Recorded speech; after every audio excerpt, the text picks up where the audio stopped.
Dalam praktiknya, perbankan di Indonesia saat ini terdapat beberapa jenis seperti yang diatur dalam Undang-Undang Perbankan Republik Indonesia Nomor 10 Tahun 1998. Ada beberapa pengklasifikasian jenis-jenis bank, diantaranya sebagai berikut.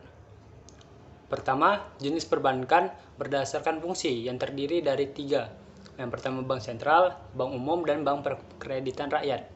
Bank sentral adalah badan keuangan milik negara yang bertanggung jawab mengatur dan mengawasi kegiatan lembaga keuangan, serta menjamin kegiatan tersebut akan menciptakan kegiatan ekonomi yang stabil. Contoh bank sentral di Indonesia dan satu-satunya adalah Bank Indonesia atau BI. Kemudian yang kedua ada bank umum.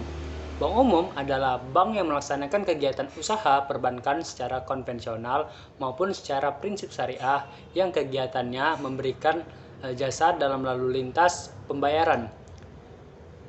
Sifat umum pada bank umum adalah memberikan seluruh jasa perbankan yang ada dan beroperasi hampir di seluruh wilayah Indonesia. Yang ketiga ada bank perkreditan rakyat atau BPR. BPR adalah bank yang melaksanakan kegiatan perbankan secara konvensional maupun syariah, di mana dalam kegiatannya tidak memberikan jasa dalam lalu lintas pembayaran. Kegiatan BPR lebih sempit dibandingkan bank umum.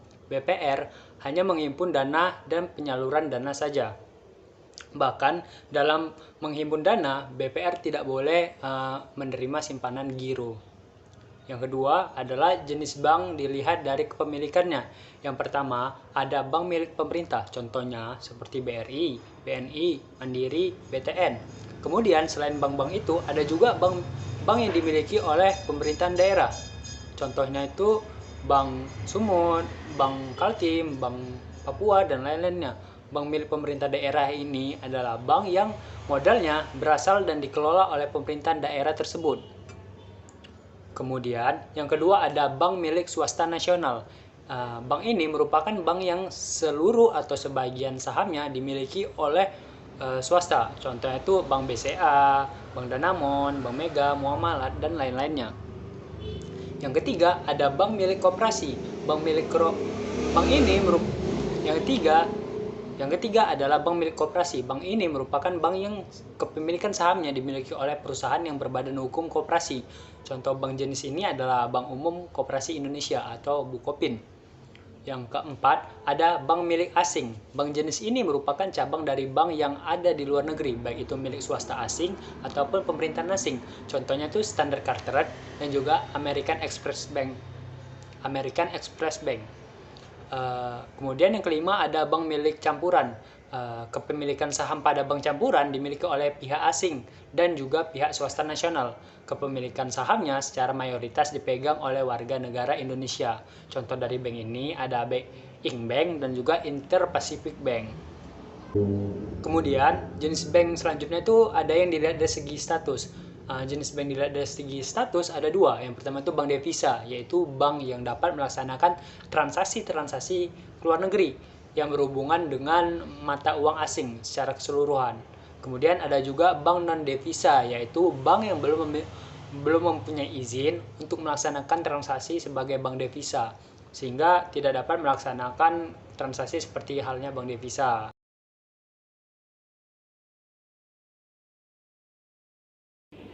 Jenis-jenis bank syariah.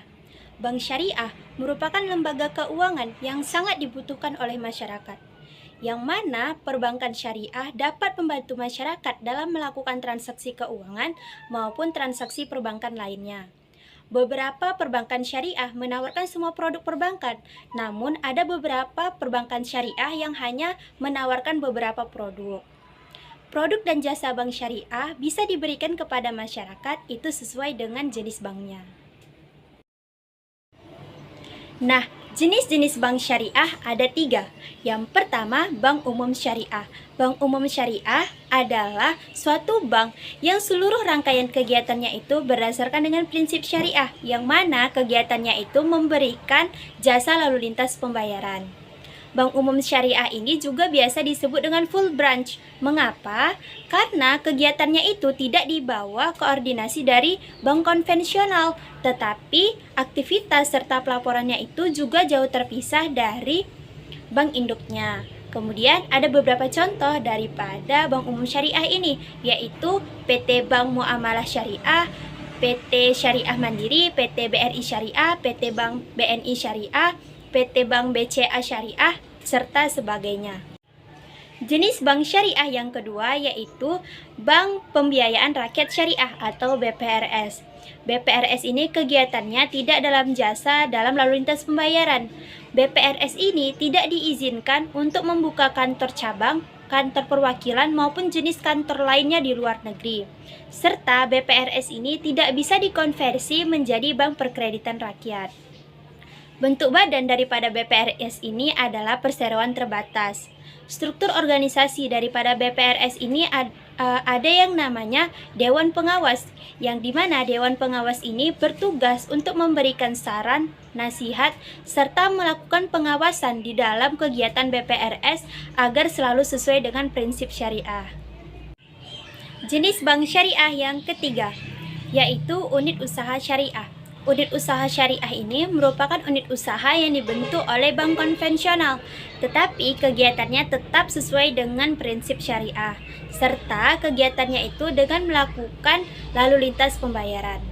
Unit usaha syariah atau yang biasa disingkat dengan UUS merupakan unit kerja dari kantor pusat bank umum konvensional, yang mana berfungsi sebagai kantor induk dari kantor atau unit yang kegiatannya itu melakukan sesuai dengan prinsip syariah. Adapun beberapa contoh daripada UUS ini yaitu PT Bank Danamon Syariah, PT Bank Sim Niaga Syariah, PT Bank IV, PT Bank Internasional Indonesia Syariah, dan lain sebagainya.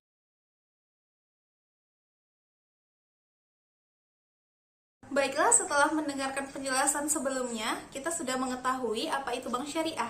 Bank syariah adalah lembaga keuangan yang segala aktivitas atau ketentuannya didasarkan pada nilai-nilai atau hukum Islam. Setiap lembaga pasti memiliki kegiatan baik yang terprogram masuk dalam undang-undang maupun independen. Bank syariah ini memiliki beberapa bentuk kegiatan usaha yang terhimpun di dalam Undang-Undang Republik Indonesia Nomor 21 Tahun 2008, tepatnya di pasal 19. Yaitu bahwasannya kegiatan usaha bank syariah meliputi 3 pokok kegiatan, yakni yang pertama penghimpunan dana, penyaluran dana, dan kemudian jasa layanan. Baiklah, dari ketiga jenis kegiatan usaha bank syariah itu dapat kita kembangkan lagi. Nah, kegiatan yang pertama, penghimpunan dana masyarakat. Dalam kegiatan penghimpunan dana, Bank Syariah mengadakan beberapa program atau kegiatan yang meliputi yang pertama, menghimpun dana dalam bentuk simpanan berupa giro, tabungan, maupun dalam bentuk lainnya. Segala bentuk penyimpanan dana ini harus disamakan dengan nilai keislaman, tepatnya harus berdasarkan prinsip-prinsip ekonomi syariah. Kegiatan yang kedua adalah melakukan penghimpunan dana dalam bentuk investasi, baik dalam bentuk tabungan, deposito, giro, ataupun yang lainnya, asalkan didasarkan pada akad ekonomi syariah. Nah, yang kedua dari kegiatan bank syariah itu adalah penyaluran dana. Kegiatan usaha penyaluran dana ini fokus pada 3 aspek penting, yakni jual beli, sewa, dan investasi. Nah, di dalam jual beli yang dilakukan dalam bank syariah berbeda dengan jual beli pada umumnya, di mana kegiatan jual beli bisa dilaksanakan dengan 3 skema. Yang pertama, skema salam. Yang kedua, skema murabahah, dan yang ketiga, skema istisna. Dalam jual beli murabahah, penjual memperoleh sebuah keuntungan dari kesepakatan bersama antara pembeli dan penjual. Jika di perbankan syariah, yang menjadi penjual adalah bank syariah dan yang menjadi pembeli adalah nasabah.